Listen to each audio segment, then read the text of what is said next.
À ce titre-là, je voudrais féliciter tous les Ivoiriens. Tous les Ivoiriens qui ont compris que cette élection n'est pas une élection pour s'amuser. C'est une élection pour sortir de la crise où certains nous ont plongés. C'est une élection pour rendre à la Côte d'Ivoire sa sérénité, sa dignité et sa prospérité. Et chacun a exposé librement à travers tout le pays ce qu'il avait à dire aux Ivoiriens. J'ai fait ma part. Je voudrais féliciter globalement la CEI, l'ONUCI, les FDS, les FN, la CCI. Je voudrais féliciter tous les acteurs. Ce matin, en votre nom à tous, j'ai félicité le Premier ministre, qui n'est pas un acteur de l'organisation des élections.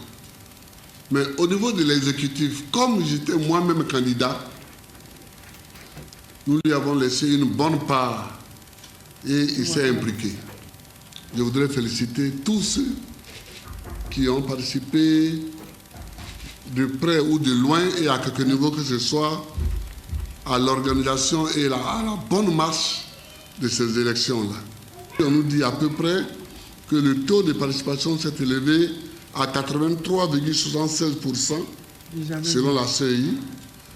Donc ce taux de participation marque l'adhésion de tous les Ivoiriens à la prise du pouvoir par les urnes. Parce qu'il y a un sens.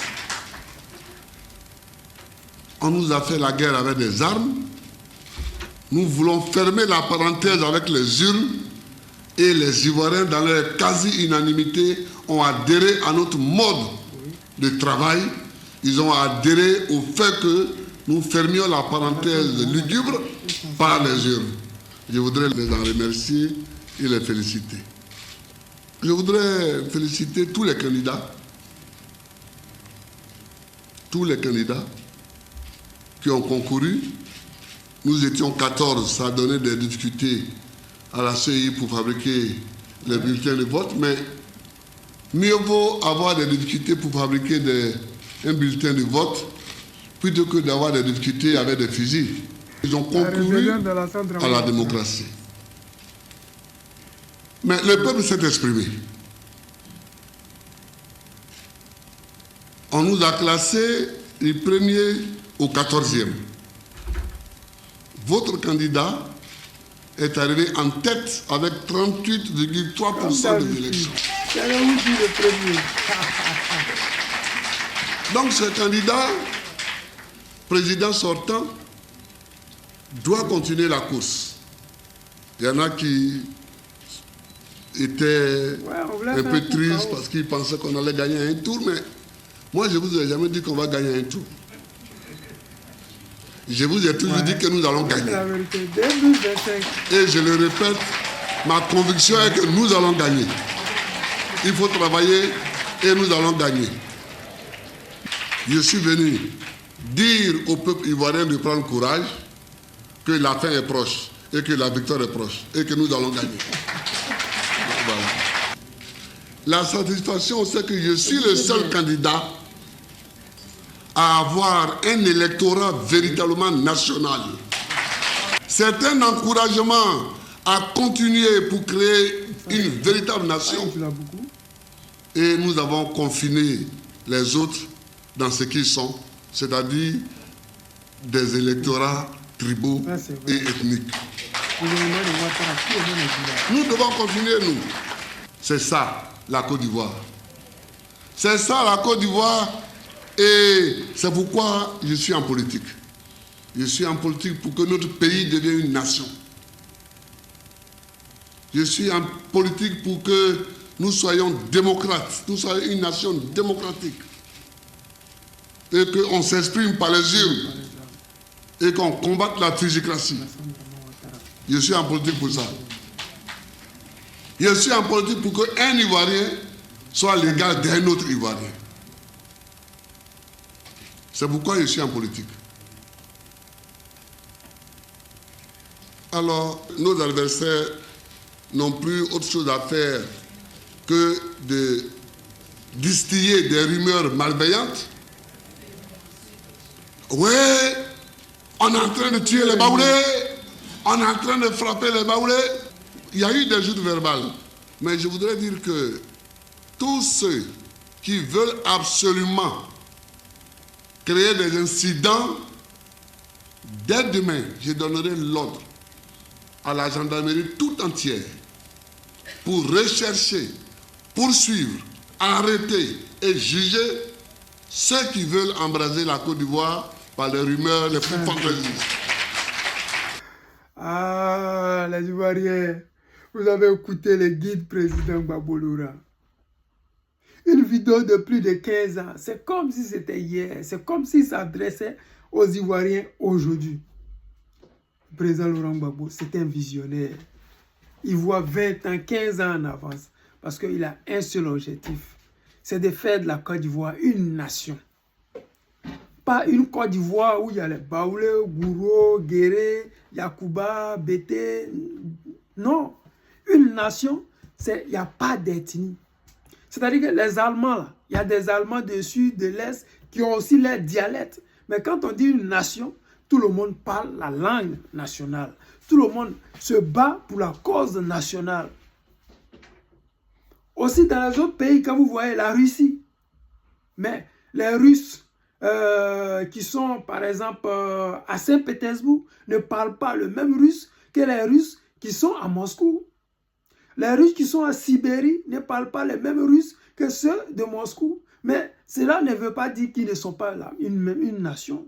La Côte d'Ivoire aujourd'hui avec Alassane Dramane Ouattara, on se rend compte que nous ne sommes pas une nation. Parce que regardez le gouvernement, il est constitué de Djoula. Djoula partout. Dans l'administration aujourd'hui, si tu ne parles pas Djoula, ça ne passe pas. Regardez les artistes. Pour avoir un peu de vue, Mama Djaba, Bobraba, c'est que tout est devenu Djoula boutisé, quoi. Si tu n'es pas un djoulaphone, si tu n'es pas un djoulophile, si tu n'es pas un partisan des Djoula Bougou, si tu n'es pas un Djoula, si tu ne te comportes pas comme un Djoula, si tu ne fais pas l'éloge des Djoula, tu ne peux pas avoir de poste. Ce n'est pas une nation. Une nation, c'est le mérite. Tu peux être l'enfant d'un pauvre, d'un planteur, d'un cultivateur, d'une femme gourou qui vend au marché, qui dort sur des tables. Mais si tu as une cervelle pour réfléchir, si tu as des diplômes qui te donnent le droit à certains postes, tu auras ce poste-là. Mais regardez aujourd'hui avec Alassane Dramane Ouattara. Quand tu vas à la mairie pour faire l'extrait de naissance de tes enfants, la personne que tu viens trouver là, quand tu appelles le nom de ton enfant, il te dit, je ne sais pas écrire, toi-même, il faut écrire ici. On prend la personne simplement parce qu'il est Djoula. Aujourd'hui, regardez à la Côte d'Ivoire, que ce soit la fédération, que ce soit dans l'administration en Côte d'Ivoire en général, la Côte d'Ivoire est en train de perdre son éloquence. Son éloquence. Oui, aujourd'hui, la Côte d'Ivoire est une nation où on dit, oui, parce que tu n'aimes pas la salle, c'est que tu es étranger. Et aujourd'hui, nos parents du Nord, ils ont ce problème-là. Quand tu parles un peu, oh, toi, tu es un étranger, c'est parce que, non, c'est pas possible. Ce n'est pas pour ça que nous nous sommes battus, mais ce n'est pas non plus pour ça que vous avez pris les armes, vous qui êtes là. Dramane Ouattara avait dit qu'on l'empêchait de candidater parce qu'il était un fils du Nord et qu'il prenait la défense des nordistes. Aujourd'hui, les nordistes, quand ils ouvrent la bouche, soit c'est en prison, soit c'est en exil. Ce n'est pas ça une nation. Une nation, ce sont les idées. Une nation, c'est l'unité que le gouvernement crée.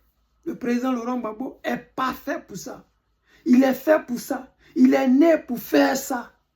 Vous voyez, il allait rendre visite à Finguessan. Qui aurait imaginé? Vous avez vu chez Alain Foka, il a dit aux Ivoiriens, c'est eux qui me combattent, ce n'est pas moi. Et c'est la vérité. Quand il voit la main tendue à Soro Guillaume, de vous à moi, si Soro Guillaume fait partie de ceux qui ont voulu t'assassiner, comment tu peux lui tendre la main?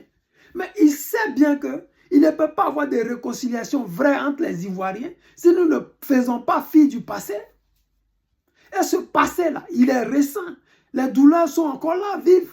Mais si on a des leaders comme Gbagbo qui peuvent faire fi de ces douleurs-là et tendre la main aux autres qui sont en face, la réconciliation peut aller 2 fois plus vite. Les Allemands, ils ont colonisé la France. Les Français ont détruit l'Allemagne dans la Deuxième Guerre mondiale. Mais aujourd'hui, tu peux sortir de la France, rentrer en Allemagne sans visa, sans rien. Tu peux venir travailler en Allemagne sans problème. Ils ont oublié le passé. Je ne dirais pas qu'ils ont oublié le passé, mais ils se sont pardonnés. Le président Laurent Gbagbo est celui-là qui fait la figure du pardon. Parce que c'est à lui qu'ils ont fait le mal. Ce n'est pas celui qui a fait le mal qui dit « Je te pardonne, tu ne peux pas me pardonner si tu m'as fait du tort. » C'est au président Gbagbo Laurent de dire à Alassane Dramane Ouattara « Je te pardonne. » Les gens se sont plaints. Oui, Gbagbo est parti saluer Alassane. Il a fait d'Alassane un président plein parce qu'il n'était pas reconnu. Non. C'est celui qui a été agressé qui dit « Je te pardonne » pour une réconciliation vraie. Et la réconciliation dont nous parlons. Le leader qui incarne cette réconciliation, c'est le guide président Laurent Gbagbo. Il n'est pas hypocrite. Il connaît la valeur de la Côte d'Ivoire. Il connaît sa valeur. Il connaît sa force. Il sait ce pourquoi il combat ce parti au pouvoir. Là. Il sait ce pourquoi il s'est battu depuis plus de 50 ans. Il y a trop de choses à faire. Les amis, c'était le président Lothar, l'ami des dirigeants qui se respectent.